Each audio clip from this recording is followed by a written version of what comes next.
Medicaid and Medicare are not entitlements, as many people like to believe. We're forced to pay into both programs throughout our working years, but the fact that we did does not guarantee that we'll benefit from them when we need it the most. That's because the first thing to fail during hard times is the medical system. And that's more likely in the U.S. than anywhere else in the world. Healthcare takes the biggest chunk of our federal budget. That means when the economy goes down, the health system will feel the brunt of the blow. It doesn't help that here in America, we usually pay 3 times more for medicine and medical insurance than anywhere else on the planet. If you've got a food stockpile, big water drums, ammo, and some guns, but not the right medicines put aside, and you don't know how to treat common medical conditions, then you are not really prepared. In every recent disaster, it was by far the lack of proper medical care that took the most lives. So I realized that we need to be able to take care of our own health when things go bad. Hi, my name is Claude Davis. You may know me from my website, askaprepper.com, or from one of my survival books, or you may have heard my warnings in the media. Regardless if you already know me or not, today I want to show you how you can manage the most common health problems at home while at the very same time cutting down on your medical costs. I'll also reveal what you need to treat yourself and your loved ones during hard times when the medical system cannot be depended on anymore. It basically all boils down to 3 extremely counterintuitive things that you'll need to know well before the pharmacies run dry and hospitals become unavailable. Each one is important, but the third one is absolutely astonishing. I would have never guessed how effective it is. Sit back and listen, as this video may save your life one day. I recently got in touch with a frontline doctor working in Venezuela, a place that has been dealing with economic trouble and shortages for years and has yet to recover. The truth is, if you want to see what happens during hard times, all you have to do is look at Venezuela. No electricity, no running water, no law, no antibiotics, no painkillers, no anesthetics, no insulin, no nothing. But if you want to find out how you can still manage in a desperate situation like this, you must look at Venezuela and learn from the handful of people who cope, despite widespread shortages of every kind. Dr. Maybell is one of them. She's working as a surgeon at Caracas University Hospital and has been ever since the economic and then medical crisis began. One of the first things Maybell explained to me is something you must realize before it's too late. And that is, once medical shortages run rampant, going to a hospital can be a very bad idea. In the aftermath of Hurricane Katrina, a lot of people were left without a home, food, electricity, or running water. But some still had all these things because they had prepared for such an event. My friend Tom was one of them. He had at least 3 months' worth of food and water and a brand new generator that could power his entire home. Because Tom thought he had everything he needed at home, and because his house was on high ground, he decided to stay and weather out the storm. During the hurricane, a small wooden splinter flew inside through a broken window and pierced his hand. It was just a tiny wound. It wasn't really deep, and he thought he could manage it at home. He bandaged the wound with what he still had in his first aid kit and went to sleep that night. A few days later, he woke up in a cold sweat. His finger was pulsating, and he could tell an infection was taking hold. What you want to do in this kind of situation, other than disinfecting the wound, is to immediately take some antibiotics. Unfortunately, Tom didn't have any stockpiled because, as you know, they require a prescription. In a minute, I'll show you a way around that, but which people in Venezuela discovered after they ran out of antibiotics. Over the next couple of days, Tom's situation went from bad to worse. He began to run a constant high fever, and he barely had the energy to crawl out of bed. Every time he called 911 to ask for an ambulance, he always got a busy tone probably because the hospitals in the area had lost power and were already overcrowded with hundreds of sick and injured people. The roads were also not accessible yet by car. By the time my friend reached a hospital, his hand had swollen to the size of a football, and he was in great pain. As he desperately tried to get to the front of the line, he almost fainted a few times and had to be propped up by others. Tom told me he was one of the lucky ones who managed to see a doctor before it was too late. The doctor examined his hand and prescribed some antibiotics. Things were on the mend, But then an unforeseen problem came up. Overcrowded hospitals with lackluster sanitation and hygiene are the perfect breeding environments for germs. Tom's already weakened body picked up another, more aggressive bacteria that didn't respond to the usual treatment.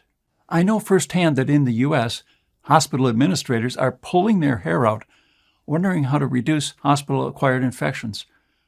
The rate can be alarmingly high. In a crisis, you might have a much better chance of picking up an infection in a hospital than if the doctor performed the procedure in your own bedroom. At least at home, you have germs that you've developed an immunity against, and they're usually not resistant to every antibiotic known to man. After lying in a hospital bed for weeks on end, pumped full of intravenous antibiotics, Tom finally began to recover. The doctors were able to save his life. Others were not so fortunate, and despite what the media and government would have you believe, the greatest number of casualties after Katrina were not caused by the flooding itself, but by the infections in the medical crisis that followed. That's why every person should have some antibiotics stockpiled at home. In a crisis, it may be too late to find out what you really need, or doing so may put you in harm's way. If Tom would have had just a few antibiotics at home, he would have never had to leave his house. How do you stockpile enough life-saving antibiotics without a prescription? When there were no more antibiotics in hospitals and pharmacies across Venezuela, doctors there discovered fish and bird antibiotics could be used to treat their patients. Believe it or not, they have the same active substances found in human antibiotics. Every capsule of fish mox, for example, contains nothing but 250 milligrams of amoxicillin, the same substance found in amoxicillin capsules for humans. A substance is a substance, after all. Most importantly, they don't require a prescription. You can order a month's supply for just $10 online or from a pet store almost anywhere in America. Plus, you can stockpile as many of them as you please because they keep good for years. If one day your life or the life of someone you love were to depend on it, how would you feel knowing you could still have this ace in the hole? Of course, you should always take human antibiotics if they're still available, and only after consulting a doctor. I also don't advise taking antibiotics for every minor problem. I probably only used them 4 or 5 times in my life. Now, I suspect that you, like many other people, have a small medicine cabinet at home. Maybe it's not fully stocked, but at least you have some painkillers, an anti-inflammatory, or some other medication you need in there. Just imagine that's all gone tomorrow and you can't buy any more. What will you do? My guess is that sooner or later, you'll do what they did in Venezuela. You will turn to the medicinal plants growing in your backyard or in a nearby forest or park. They have so much more to offer than you might think, but it isn't until people run almost out of medicine completely that they realize that. If you don't know this already, many of the medicines on the market today are still derived from substances found in common plants. Aspirin is made from the bark of the willow tree, and with the right knowledge, you can extract it yourself to lower a fever or fight pain and inflammation. The flu medicine known as Tamiflu is derived from a plant called the star anise. About 90% of the world's star anise crop is used to make Tamiflu. An alkaloid from this tree was discovered to be effective against malaria and leg cramps. Today we call the drug quinine. You can find it at the retail price of $218 at Walgreens. And this fungus contains a powerful immunosuppressive substance that can ameliorate symptoms of multiple sclerosis and other autoimmune conditions.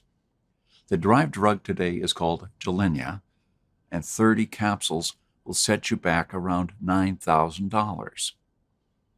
And the list goes on, and that's why even today, one of the most expensive things that you can buy on the black market in Venezuela is not food or guns, but medicinal plants. In America, these wild plants are still widely available, so my advice is to forage or buy the ones that you need and won't be able to find at the pharmacy anymore. Still, the greatest problem that you'll face in a crisis will be the absence of doctors and other medical experts. So chances are, during dark times, you'll probably need to take your health into your own hands. As the economic collapse worsened in Venezuela, So did the medical situation. Many were left waiting in line for hours on end to see an overworked doctor who had almost nothing left to treat them with. Similar things happened after Katrina ravaged New Orleans, and people died needlessly in hospital hallways, waiting for someone to give them the time of day. What people really need and what could save families like yours and mine in the next crisis are a few inexpensive but carefully selected medical supplies and the right knowledge to use them. The truth is, you don't need to see a doctor or be a doctor yourself to take care of most common health problems. I'm talking about the simple ones, not performing brain surgery. So wouldn't you want an expert to guide you on the right path, to tell you exactly what to keep in your medicine cabinet, and to teach you a few simple do-it-yourself methods to take care of your own health at home? I hope the answer is yes, because that's what I can do for you today. I've come to believe that in dark times, most people will not have access to a hospital while infection rates soar. You won't be able to buy medicines at the pharmacy, and they won't be able to consult a doctor when they need to. With Dr. Maybell's invaluable help, I was able to determine exactly what medicines and medical supplies a person has to keep at home to help themselves and their loved ones in times of need, and the minor but life-saving procedures that can be performed safely without ever having to set foot outside your front door. I asked Maybell to write everything down in a guide so that anyone can take advantage of these bits of knowledge when they're needed the most. It's called The Home Doctor, Practical Medicine for Every Household. You can use it whenever hospitals become overwhelmed and dangerous, or to help yourself or a loved one while awaiting an ambulance to arrive. Inside, you'll also discover the medicinal plants that you can use, as well as the medical supplies, Western medicines, and do-it-yourself procedures that you need to keep by your side.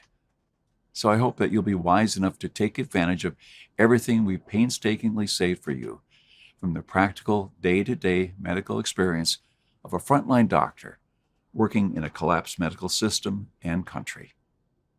Let me show you just some of the things you'll find inside the Home Doctor. One of the first things you'll discover is which 10 medical supplies you need to stock up on before it's too late. These are not expensive and should still be available, but they tend to run out fast. In case you haven't realized it yet, most of the medical supplies and pills we take for granted come from China and India. When things go bad, that supply chain will stop working, and you'll be left with only what you have on hand after the pharmacies run dry. One of the 10 vital supplies you need in your house is a painkiller called naproxen, which is over-the-counter and a lot more powerful than ibuprofen, for example. In Venezuela, electricity has turned into a rare and unpredictable commodity. They don't have it all the time, and blackouts have become a normal part of daily life. If you're preparing for the worst-case scenario, then you must expect frequent blackouts. Inside the Home Doctor, you'll also learn about the biggest medical mistakes that you can make in a blackout, and what to do with important medications that require refrigeration, like insulin or Humira. Do you know how to recognize if you or someone you love is having a heart attack?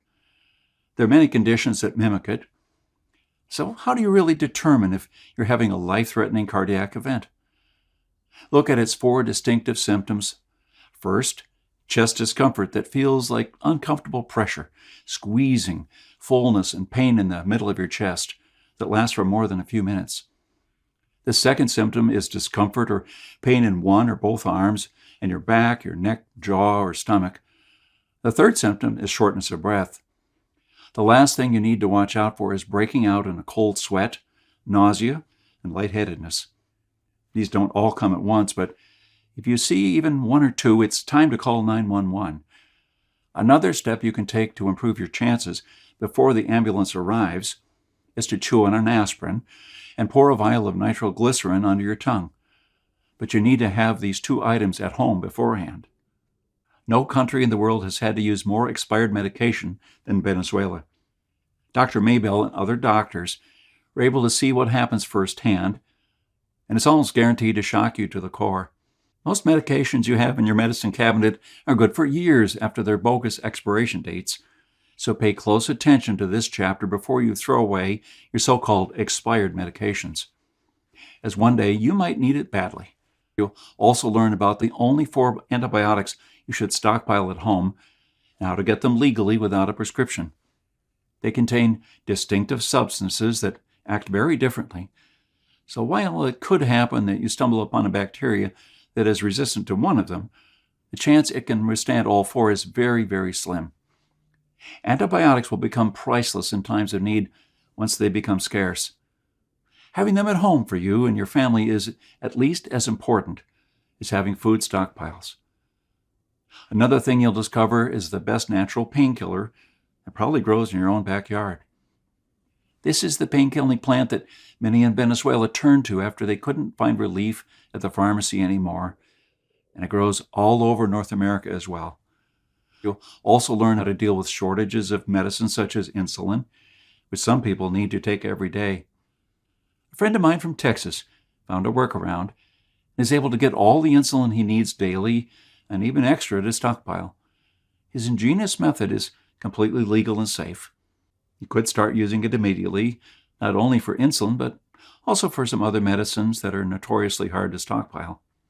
When dealing with a stroke, time is of the essence, and every second counts. If you act quickly, most of the time your body can recover completely. Alternatively, many people end up partially paralyzed or even worse. Inside the home doctor, you'll also learn the fastest way you can recognize it, and the one thing you must do immediately to improve your chances. You'll also find out how to make your own batch of anesthetic to use whenever a painful procedure is necessary. All the ingredients can be ordered online without a prescription. Make sure you produce enough, as this stuff tends to run out when things go south, and not to mention that other people in pain will be willing to trade an arm and a leg for it. I'll also show you the only probiotics you need to keep in your medicine cabinet. The truth is, most probiotics today are next to useless, and some are even harmful. Probiotics are basically microorganisms that live inside your gut and influence your metabolism and overall health. They can even trigger allergies. Their effects are so widespread that you don't want to take the wrong probiotics and risk messing up your gut flora even more. I personally know people who gained a lot of weight taking bad probiotics. A good probiotic, on the other hand, can make all the difference. It will improve your digestion, help you get rid of gas, absorb the maximum amount of good nutrients from the food you eat, and take care of both diarrhea and constipation. During the flu season, a lot of people end up in the hospital with a high fever, coughing their lungs out. So one of the things I want to give you is a simple protocol to deal with it at home. If going to a hospital is off the table, or you just don't want to go to a doctor for a simple flu, you'll discover how you can make your own cast at home. If you break a leg or arm, you'll need to keep it immobilized for a few weeks to allow the bones to fuse back. This is the best way to do it. In Chapter 3, Skin and Skin Appendages, you'll find out all you need to know to manage conditions of the skin, such as corns, warts, athlete's foot, burns and scalds, dermatitis, fungal infections of the nails, insect bites and stings, abscesses, ulcers, or open wounds. You name it. You'll also discover why you should put egg whites on second-degree burns, what over-the-counter medicines and creams to stockpile for your skin, and the exact process of cleaning, stitching, and treating an open wound at home. You'll also learn about the little-known body signs that tell you if you have hidden inflammation inside your body at this very moment. You'll find out how I deal with my back problems. Until I found this 1-minute stretch routine, I often woke up like a hunchback, could barely walk to the bathroom, and it usually took me several hours to become functional again. If this sounds at all familiar to you, you should learn this simple move. You'll find out how to brew your own batch of Neosporin. An antibiotic ointment is nice to have. Besides stockpiling some from the pharmacy, you should consider this option as well. Not to mention, it's a lot cheaper and probably just as effective. The recipe found inside the Home Doctor is packed with anti-germ properties, which will aid in keeping a wound from becoming infected and help reduce scarring. As a woman, after a certain age, you should definitely know how to determine if there's anything wrong with your breasts. With breast pathologies, the earlier you catch wind of something, the better your odds become.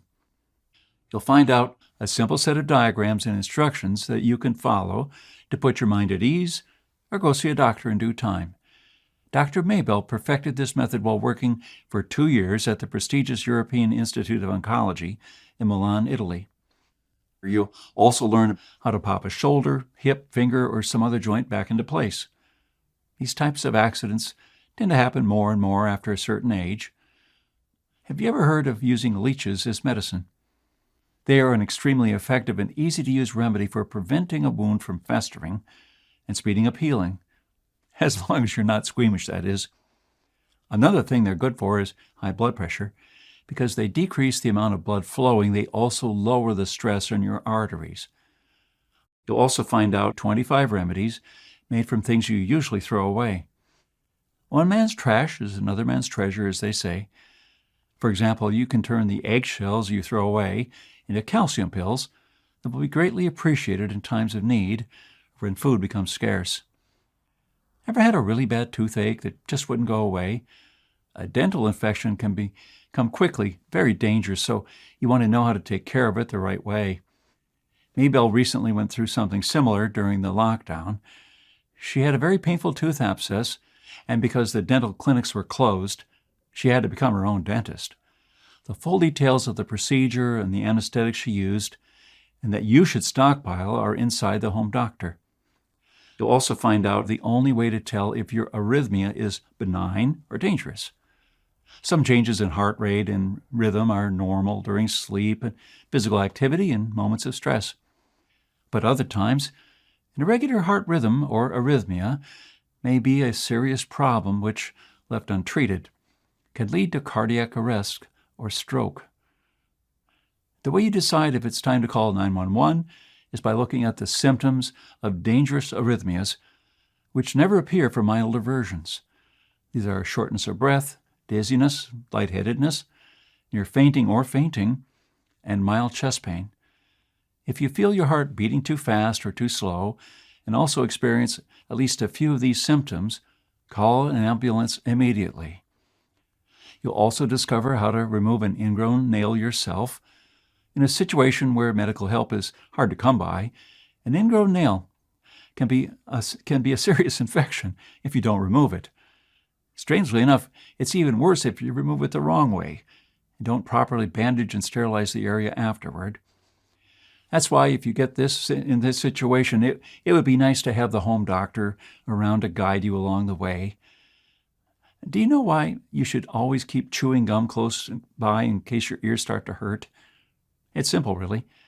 When you chew the right kind of gum, you not only decrease pressure inside the ear by continuous jaw movements, but also ward off ear infections. That's because of a sweetener called